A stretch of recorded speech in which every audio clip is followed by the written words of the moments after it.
Hi everyone, I'm Rosemary, and today I'm going to be painting another gnome with you for the video on YouTube.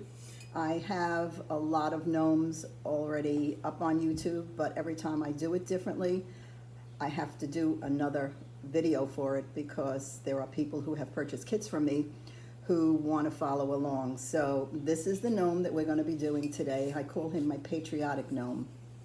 Okay, and I'm going to walk you through painting this. You can refer back to the other gnome videos for the beard and the nose, but I will definitely go over it with you again. And I'm sorry for those of you that subscribe to me that you're seeing another gnome. This might not be the last, though. We never know. So you purchased the kits, or you got the kits from the library, and you should have the gray, the white, the red, the blue, and the glitter. And what I want you to start with is we're going to start with the beard. So we're going to do the beard in gray because underneath the white is gray. So we're going to start with the gray on the beard and use whatever brush you have that's appropriate for the area that you're working in. I like to use a large brush, but it's up to you the size of the brush that you want to use. So I use a big brush to do this. And you can be a little bit sloppy with it. I don't be very sloppy, but I don't like people to work right up against the next color that they're going to do because you always wind up leaving a white space in between when you're doing a flesh here and a gray here. So get it really up onto the nose a little bit. And then you might need an extra coat or two to cover that after, but that will avoid having to have white space between your flesh and your gray. I always try to overlap a little bit. So put the color on the brush and paint in. And see, this is what I'm doing. I'm dragging it right across the edge of the nose and filling in the whole beard with the gray. Okay. Now I start off all my gnomes the same way. Now you can do other colors if that's what you want, and you have other acrylics. This is just water-based acrylics that you can pick up at Michael's, or I don't know where else you can get them, but I know Michael's carries a lot of different acrylic paints. Mine I don't think are sold in stores. I'm using either Mako or Gare. And you have to be a wholesaler to buy those, I believe. And I like their coverage. Some cover better than others. Sometimes the gray may not cover that well, but it's okay because we're going to be putting white over it. So if you could see through your gray as you're putting it on, don't worry so much about that. Just make sure there's no white spots in the crevices, because when you dry brush, it's the crevices that remain in the base color, which is the gray, and the raised area is the white. So if you could see through your gray on most of it, it's okay, as long as those crevices have the gray in it, okay? And on the bottom, I just did that little lip down here. I tried to follow every color that I did. I followed it around onto the bottom, just this front area here. I have a couple of stars on the bottom, just ignore that. But this, I brought the gray right down to his shoes on that little rim, okay? But, mine is only a guide, and you can do whatever you really want to do with the piece. Okay, so we want to get this on, and we want it to dry a little bit before we start putting the white over it. So I think what I'm going to do is, after I do the gray, I can go on and do the nose and give the gray a couple of minutes to dry. Okay, so like I said, underneath here, I'm just putting the gray. And then I'm going to bring the navy color onto pretty much the whole bottom, except for the rim where the shoes are, and that's the red. Okay. Now I'm going to use a little smaller brush to do the flesh. Of course, I don't have flesh in front of me right now. Let's see what I have here. Excuse me 1 second, because I forgot to take the flesh out. And I have loads of paint in front of me here. I'll use this flesh. It's not the same flesh that you have, but it just gives me something to put on there right now. So we're going to paint the flesh on the nose, and the way I did the pink on his nose is it's a mixture of white and red later on, and you do that at the very, very end. We don't need to do that now. So I'm just using very little flesh in my brush. I thought I had everything out in front of me, and I always forget something. Putting the flesh on, and always paint your colors nice and smooth. Now you see I went out of the lines there. I went and I got it on the gray. I'm going to swish my brush in water, and while it's wet, I'm going to scoop it right off that surface there. It came right off. Okay, it also took the gray off, but I'll go back and I'll touch it up later with the gray again. So I'm just going to continue to paint my nose, or his nose, not mine. Nice and smooth. Don't put a lot of paint on your brush when you have a very small area to paint, because if you can't pull it out, you're going to have ridges in your paint, and you don't want ridges in your paint. You want to just keep pulling your color out back and forth until it's nice and smooth. So I keep going back over it. This is an old bottle of paint, so I got a couple of little bumps in it. You have new paint, so you don't have to worry about that. Okay. And if I get a little bump, I just take it off with my finger. And that's just little flecks of dry paint, because this is a very old color that I'm using here. Okay, it's a little different than that one. As you can see, it's a little deeper.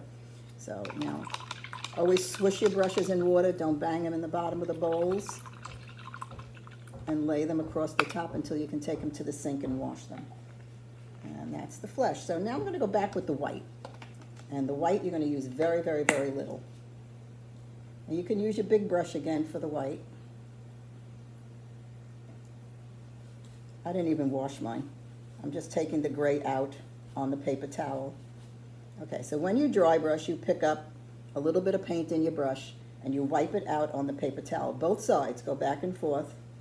Okay, I'm going to do it twice because I have gray in my brush that I didn't wash out. Okay, so always go back and forth. Now we're going to, the grain goes this way, so we're going to go the opposite way. And you see the effect that I'm trying to achieve? Okay, by going the opposite way of the grain. And rather than keep going this way and going up onto his hat, I'm going to come in from the hat. But still perpendicular, is that what you would say, to the grain on the beard. Okay, did I say hat? I meant beard. Okay. And nothing in the brush is the proper way to dry brush. And you can do it 2 and 3 and 4 and 5 times, but it should be nothing in the brush. I'm just going to touch up that little bit of gray that I pulled off before. And the one advantage about you painting at home with these kits versus coming into live classes. I love the live classes. I love the interaction. Right now I feel like I'm just talking to myself because there's nobody reacting to what I'm saying. But the one advantage is that you have the paints and you can paint tomorrow. You can paint the next day. When we do an in-house class, the paints go back with me, so you don't have them to do any touch-ups or, if you want to finish it or do something different on it. But when you have these kits, you can paint whatever you want. And I always say, paint your piece and put it aside, and the next day take a look at it, and you go back and you may touch up a couple of things. I do that all the time. I will finish painting. I'm tired of painting it, so I put it aside. And then the next day I go back and say, oh, just touch up there and touch up there. And it takes 2 seconds, and it really makes a big difference. Okay? So again, I'm doing a second coat of the white against the grain, and you'll see that the second coat makes a difference, a big difference. You see the second coat versus the first coat? There's a difference in it. And this one I just kept doing because I wanted him nice and white, but it doesn't have to be. It's your call, it's your piece. So you do it until you're satisfied with it. And like I said, you can just do it, once or twice now, and then tomorrow or later on, when when we're finished with the video, when you're finished with the video, you can just go back and do more. I think we're hearing lawnmowers outside, but that's what we get with spring and summer. So, sorry about that. I try to make sure I silence my phones. All right, so I'm not going to be doing any more. He's a little bit darker than this one. I kind of like him. I don't think that it makes a difference, how the color is. So now I'm going to wash the brush out. And I'm still going to use, I think that's my husband with the lawnmower now. I should have told him he shouldn't be doing that right now while I'm doing a video. Hopefully he'll be going in the front or someplace. So now, okay, so I sectioned this off by using the grooves in the hat as a guide. So this groove in the hat, okay, so my first rim is red. We're going to do the red after. So from above the rim to about the second, he's got 2 grooves in his hat. Not the first groove, go to the second groove. And we're going to go on an angle on that second groove, and there's no right or wrong here. It's just however it winds up. So I'm going to use that second groove and go around. And if you want to lightly pencil it in with a, with a pencil, you can. Sometimes the pencil marks won't cover. The blue should cover the pencil marks, but the white might not cover it. So, but I'm just going to paint the white above that red rim, and I'm just going to go to that second groove in the hat. And then I'm going to angle it. So I'm going to come around, and like I said, there's no right or wrong. I would say it's about 2 inches up on the hat. I think when I did your directions, I actually measured it. Okay, and then I would stop there and I'd come around here and go back so you could see where it'll meet right. Okay.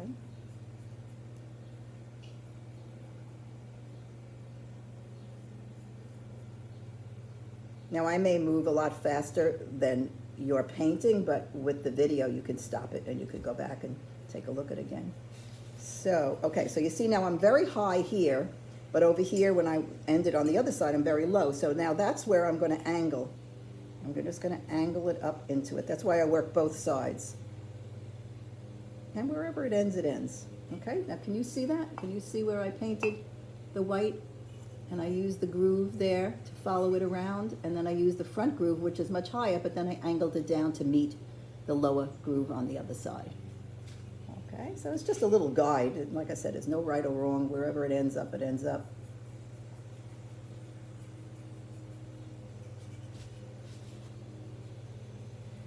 Okay, so you might want to do 2 coats on the white. And for the sake of just moving the video along, I'm just going to do 1 coat. And I'm going to put a little bit at the tip. And again, I use the little groove in his hat here. He's got that little groove in his hat. I use that as a guide to put a little white at the top. Now you don't have to do that. You could just continue with the red, or you can just continue with the blue. All blue, white, and red. That's it. You don't have to do this at the top. Your call. But since I did my sample that way, I'll just put a little bit of white at the top. Okay, I think the white is done. Okay, so now we're going to do the red. Let's do the red. Okay, so you have a nice red. I love Duncan's Barnyard Red. This is something I use all the time. It's a little deeper red, but it has good coverage, and reds don't usually cover that well. So now when I did this, I tried to use the groove on the top as my stopping point for the red, right along here. Okay, so very gently. Excuse me 1 second. Let me see if I can close the door. Maybe the noise won't be as loud.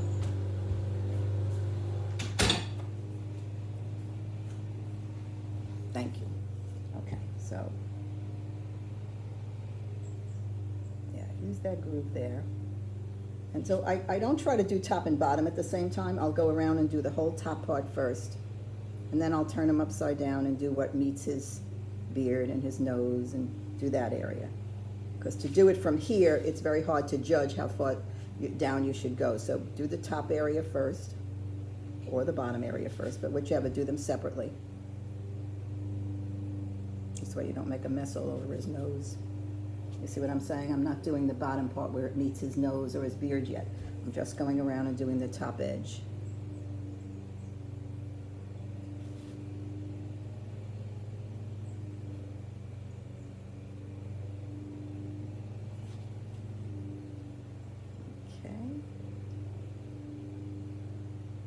I know a lot of you have already picked up your kits at the library. Sarah told me that quite a few people are asking when the video is going to be up.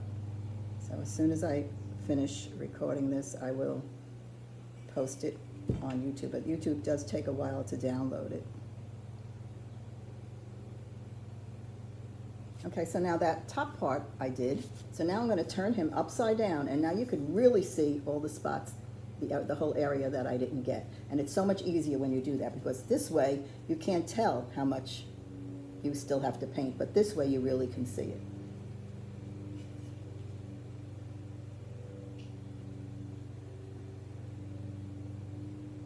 Okay, and you do it the same way you did the top. Load your brush and scoop it across. Try to do it so you could see what I'm doing, but I have to see about getting another camera. I see sometimes when I watch some of the videos on YouTube and people teaching, they have 2 cameras. But I'm not too computer savvy. So Zoom, when they first asked me to do Zoom last year, I said to them, what's Zoom? And what's how do you put videos on YouTube? So I do both. I do either a Zoom class for some of the libraries, and some of the libraries I do the YouTube videos. But I've seen some people, they have a separate camera, and it's like on a tripod or something or other, and it's right over the work. So I have to look into that.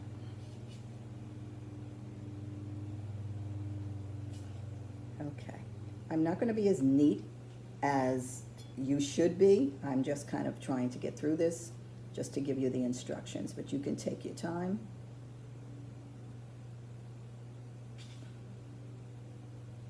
Yeah, be very careful around the nose. And if you get it on the nose and it's wet, get it off immediately. Even if it takes some of the flesh off the nose, you can always go back and do that. If you let it dry, you can't get it off, and then you probably need 3, 4, 5 coats to cover the red. So you see what I'm saying? It goes on so much neater when you turn him upside down and do it. All right, so now I'm going to do the little bit of red at the top, and he's got another groove here in the top part. So I'm going to follow that, maybe not even quite as low as that. But just put a ring of red up there if you want, and just have it meet the white. It'll be about a 1/2 inch.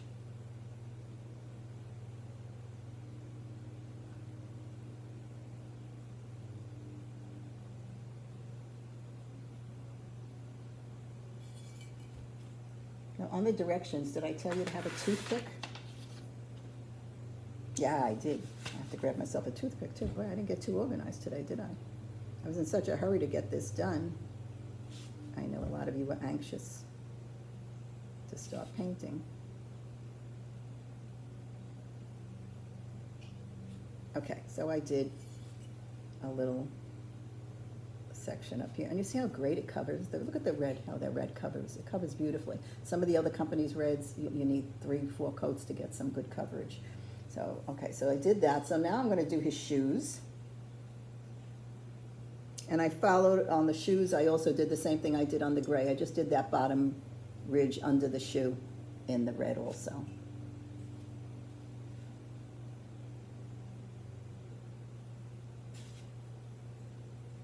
Nice and smooth. Remember, as your paint dries, if those ridges in the paint stay, you can't get rid of them without sanding it. You don't want to start sanding the piece.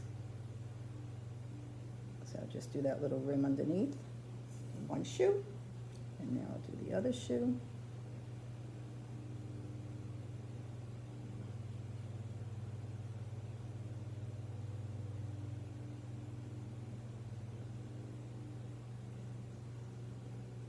Okay, I'm almost done with him. Then we're going to be going to the navy. Now you're going to find the navy's going to take a couple of coats. There's certain colors that I guess the pigment is not as good as it is in others, like, the white covers very well. This red is covering very well. Usually red was a hard color to cover.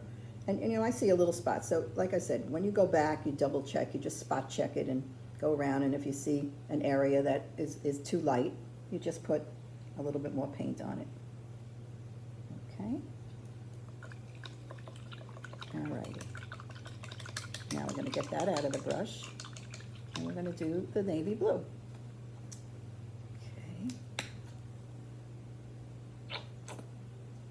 Do I have enough navy blue here? I also have a little different navy blue here than you're using, because I have a truckload coming in tomorrow, and I have like 8 big pint bottles. This is how I order the colors that I put into the strips for you. And after filling all of the 90 for Lindenhurst, I wound up running out of it. So I'm using a different navy. So don't look at my color, just look at how I paint. It's pretty similar. Okay, so now always dry your brush very well. Don't bang it, dry it very well. I'm going back to the big brush. I like the bigger flat brush because it gets you smoother area and with the bigger brush. So always use the proper brush for the area that you're working in. Okay, so now I'm going to start here. And again, if you go over the white, it's okay. I want you to go over it just a little bit because I don't want to see that white bisque. Now white bisque is this versus white paint. It's different. You can see it. Okay, it's different. It has a little bit more of a yellow look. So if you don't overlap that white paint, the acrylic, a little bit, you're going to see a yellow line between your colors. That's what I mean about overlapping. I always overlap my colors. And you see how I paint? I go forward and then I go back and smooth. Okay? So if you need 2 and 3 coats of the blue, do 1 coat on the top of the hat, do a coat on his shirt, and then go back and do another coat on the hat. And then do another coat on the shirt. Just go back and forth so you give it a couple of minutes drying time in between. And if you're not comfortable with this very big brush, go to a little smaller brush. Like I said, you have to be comfortable with what you're working, the tools you're working with.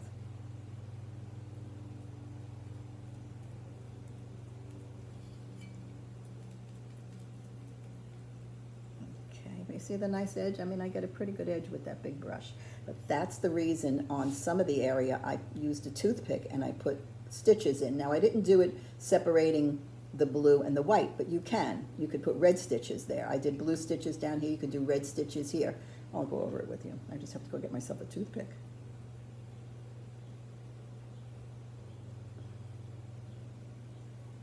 Get this blue on here first. Like I said, I'm not going to take the time to do 2 and 3 coats and everything, but you can. So don't rush it. You're home. You have the colors. You can wait and do it the right way. This blue that I have is covering pretty well, but it's a very old bottle, which probably dried up a little bit, and that's why a lot of the moisture is out of it.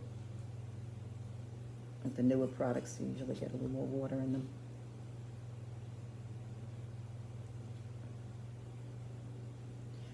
For those of you who are new, who I haven't mentioned this to, I've mentioned it to some of the people. I'm also on Facebook, and I try to put up pictures of pieces as I do them, and I'm under Rosemary Ceramics, and that's ROSEMARIE'(s) Ceramics. And I try to post anything that I do samples of. I don't do classes on Facebook. I haven't done that. I know some people do.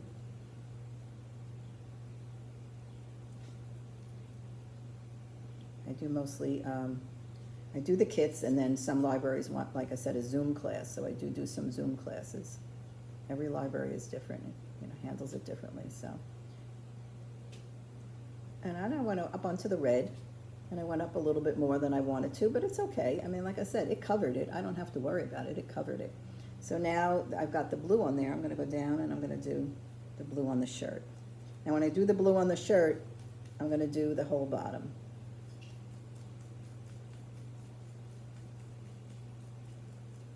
Okay, so you got that idea. And then we'll do this.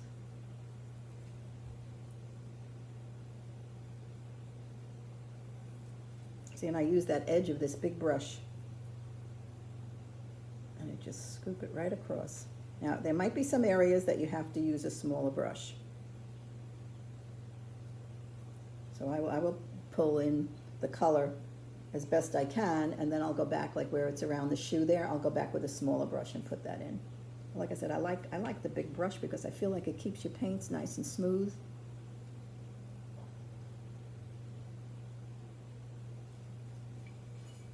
Just try to not to put your hands in the wet paint, which we do a lot, and then we get it all over everything. And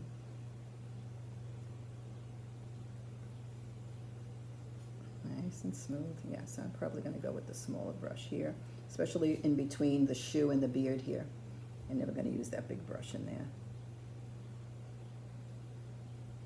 Okay, so I'm going to put that one in the water and go to my smaller brush.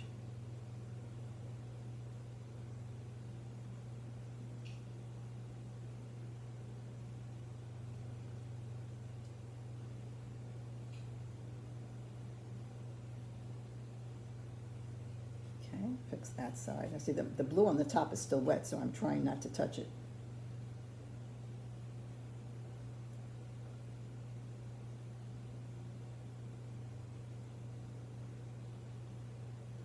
Okay, so he's pretty simple to fill in. Okay, very simple to fill in. Now, with the red on his nose, clean your brush really, really, really well. And take a little bit of the white on your brush and then put a dot of red in it. I mean, like nothing. I had nothing in that brush just now. See my dirty palette? Nothing, okay? Maybe I'll just pick up a little bit more, like really hardly anything. Because it really, look how fast that darkened. And to me, that's too dark, so I'm gonna just add some white back into it. Okay, and then I'm gonna wipe it out on the towel, on the paper towel, and I'm just gonna dab his nose. Just flatten the brush and just dab his nose. You see what I did there? Okay, just a little bit of pink on his nose, and you just mix the red and the white together. I always add the darker color to the lighter color to make a tint. You would add dark color. No, okay, so now I forget how it went. You add a lighter color to a darker color to make a tint, and to make a shade, you add black to a color. I learned that when I went through a certification. It's been a long time. Okay, so there you go. And you have his nose, okay? All right, swoosh. Try not to leave your brushes laying in water for too long because it loosens up the glue and the ferrules here. And this brush I've been using for a very long time, and it still keeps its nice point. The big square one has a tendency to spread out, but that's the nature of the beast, I guess. Okay, all righty, so now let me get a toothpick, and I can show you how to do that.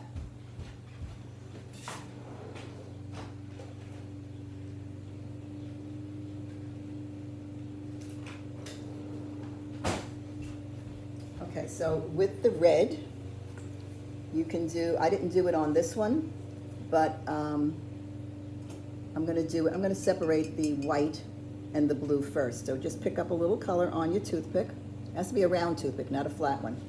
And just hold it. I tell you not to do what I did. I just got it all over my hands because the blue is still a little wet. All right, so all you're doing is just making little lines, okay? I don't know if you can see it. You might have to dip every time.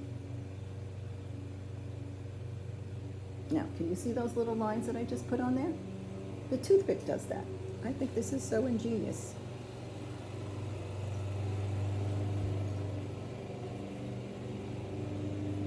Yeah, I'm lifting up all the color with my fingers right now.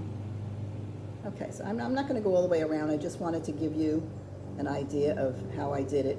So we have the red separating the blue and the white, and then you can use the blue to down here on this part, like I have here, to separate the red and the white.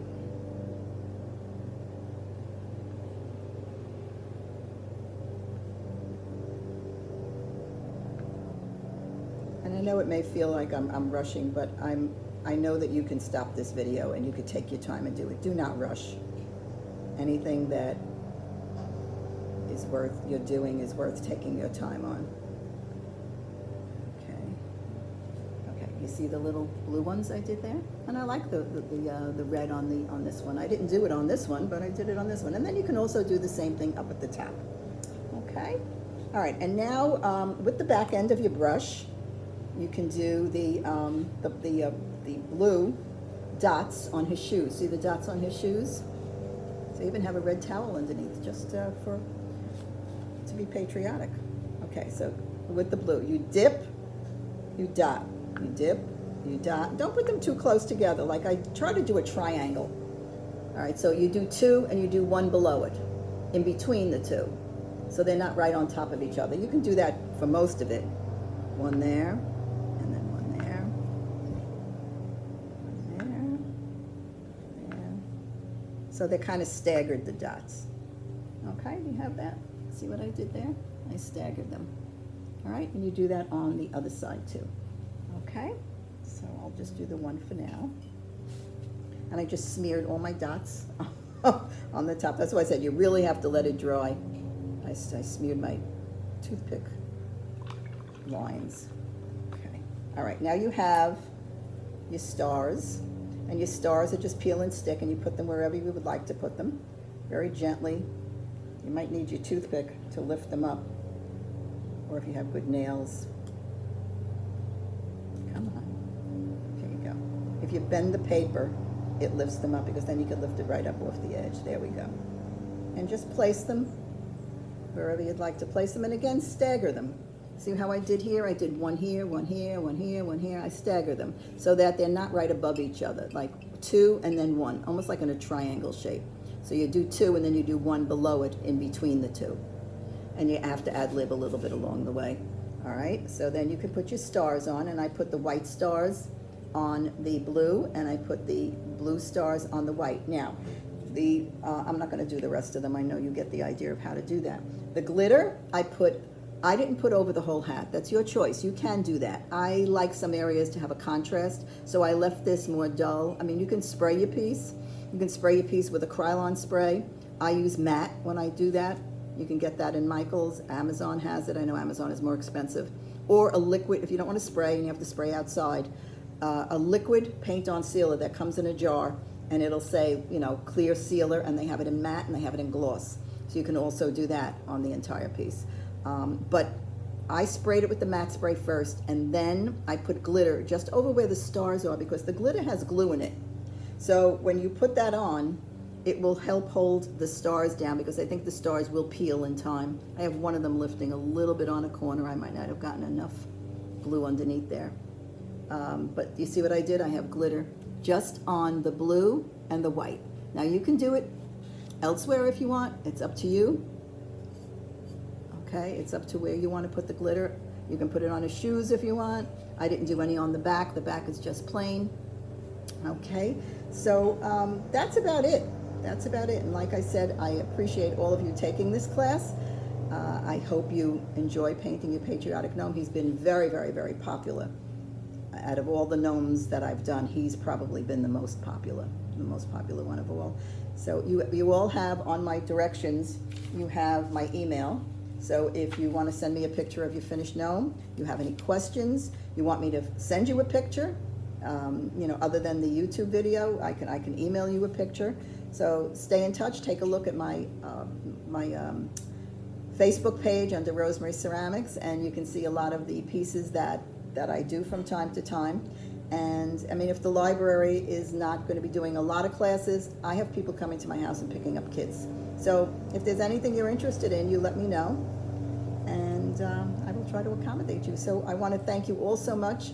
All of you people who are just taking this class from the kits that you got at the library, all of my subscribers on YouTube, I appreciate your taking a look at all these videos. And I'm sorry I had to do another gnome, and hopefully in the future there'll be some new pieces coming up. So thank you all. Stay well. Enjoy your summer, and enjoy painting.